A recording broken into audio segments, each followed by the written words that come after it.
All right, let's talk Trump on Tucker on X now. You know, they had that Tucker on Twitter branding that they just made, and then Elon decided to change the name. And I'm sure their team was like, you know, we planned a lot for Tucker on Twitter, and you just changed it. So awesome, thanks.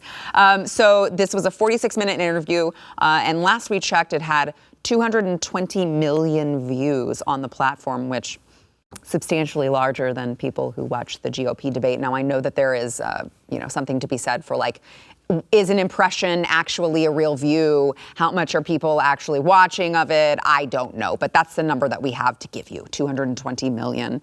And I want to play some of these clips, and I want to give Yaku some credit here, because I think, we talked about, like, is Tucker going to press him on something, give him, hard questions to answer? And that is not what this was. This was not a tryout. This was not what we would be getting from Trump had he gone to the debate.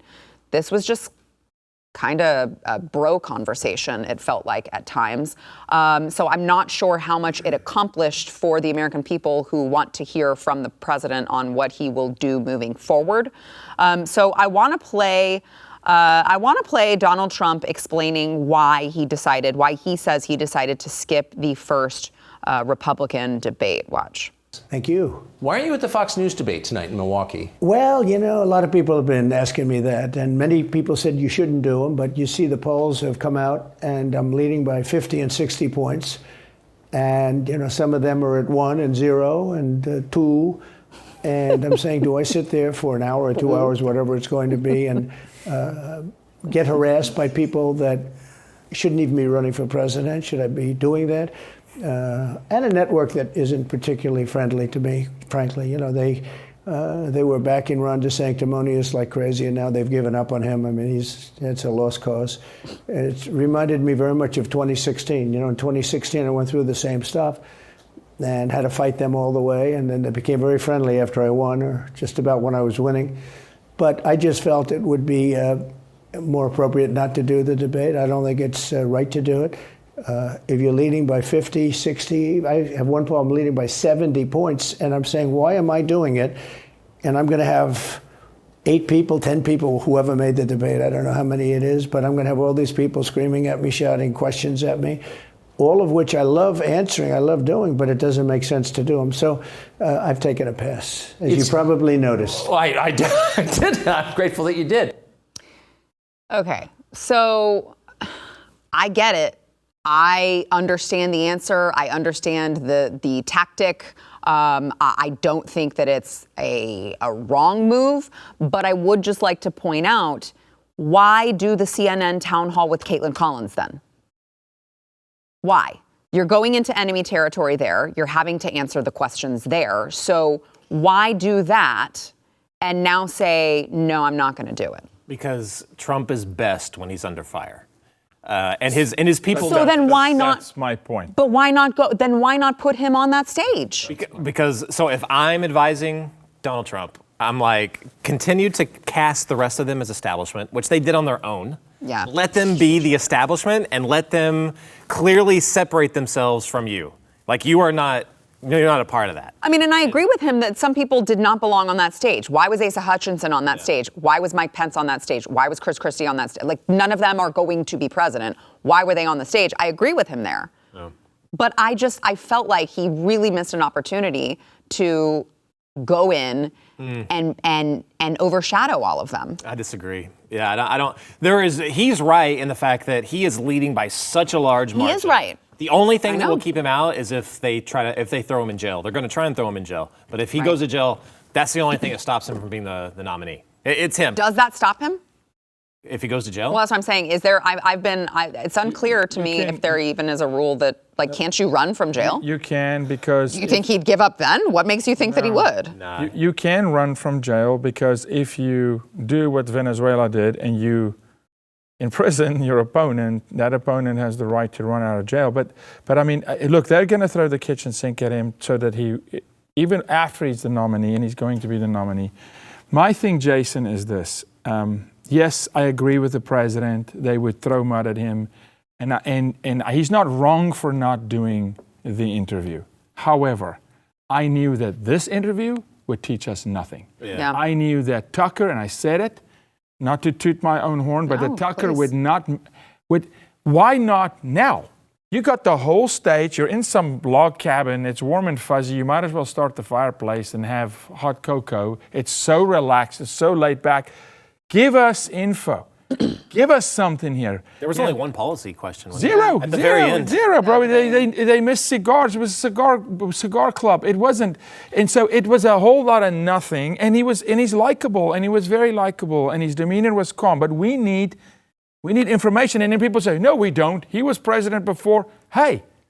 We're in a much different situation. Different world, man. Yeah. Different place. There are some things that I need him to tell the American people, not just for him to become president, to bring this country back. I agree. To help people have confidence in this nation again, that families aren't just going to fall apart. And the DOJ one day in the future will be just again in something. So that's what, and I was disappointed in his one policy answer was what you said, the border. I agree that needs to be done. But the deep state's not even going to let you look at the border because they are going to weaponize against you day one. So every day. Day one, right when you go into the Oval Office, is start dismantling all of every single element of the deep state. And you probably need to start at the DOJ. Because I wanted in both that interview and in the Fox News debate, I wanted them to spend 75% of it just talking about the weaponization of the government. That's exactly what I said. That's what I am most excited about. It's the most critical right issue. Yeah. Against the American people. How does Trump not talk about that? That's my point, though. But that's not Trump's fault because he wasn't pressed. Tucker never asked him. I knew Tucker. If Tucker asked him, he would have answered.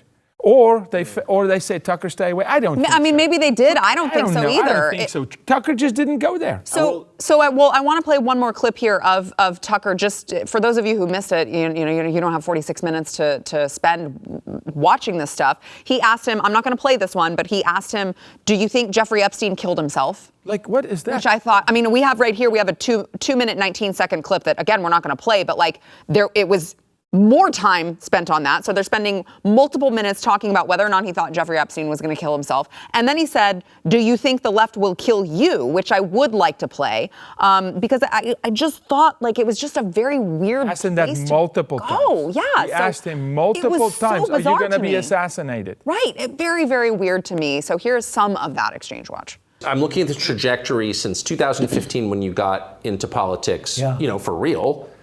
And then won. It started with protests against you, massive protests, organized protests by the left, and then it moved to impeachment twice. Right.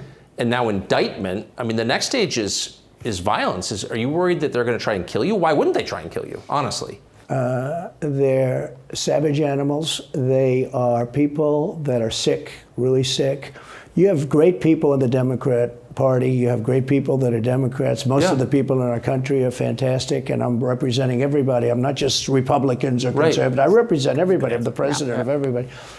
But I've seen what they do. I've seen the lengths that they go to. When they make up the Russia, when that's exposed and they go down, and Barr should have gone after them, and other people should have gone after. And they did very late because the Durham report came out. It was fairly good. It could have been a lot tougher, I guess, but it was fairly good. Jason, I interjected to play that, so your thoughts?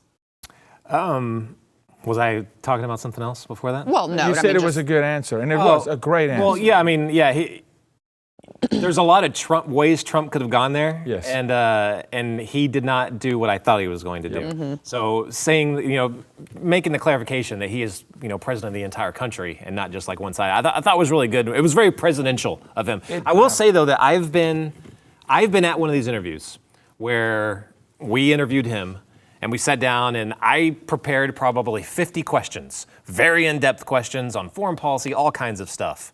And with him, it's almost impossible to get to anything of substance. He talks when he goes in these interviews, he talks for a very long time and he always shifts it back over to the election or something like that. It's very hard to conduct a Donald Trump interview. We're talking about water pressure. At one point, the restrictions, the restrictions on water pressure that the Democrats have done, and I'm just I'm sorry, water pressure is not my top priority. So long. That's on Tucker, okay? And honestly, Trump last night he outshone Tucker. It's almost like he was sitting there ready and asked me questions, I'll answer. I thought it was a brilliant answer. And Tucker asked him twice because he wanted Trump to say something. He actually wanted him to answer the question of potentially being taken out. Yeah. And he really never did. And he asked him again. Yeah, it was smart. A second time. And Trump was very smart there. You know, you would expect him to say, oh, they're going to come for me. And if they'll come for me, they'll come for you. You know, and he didn't. And I thought that was huge of him. It was big, but it was a whole nothing burger. Nothing. I mean, it's right. I mean, nothing to instill confidence. I was disappointed. I wanted to hear more about his plan for the future. And that's on Tucker. And I didn't really see it as a missed opportunity per se, because I had it on. I had the Fox interview on one TV and that on my computer. It was both going at the same time, and just what it was emblematic of is what I thought was really cool of it. Because the legacy media is dead. Yeah. Yes. It's now on just driving full on off the cliff. You can see where the future is. And I mean, it's emblematic of what Trump wants to do, you know, hopefully with the government and with the deep state, and just completely flip it upside down. Yeah. We're going in a different direction. And that's what I was thinking about the whole time. I didn't really care about the content at that point. Yeah. If you like that clip, there is plenty more where that came from. Click the link in the description below to subscribe to the News and Why It Matters YouTube channel to watch the full episode.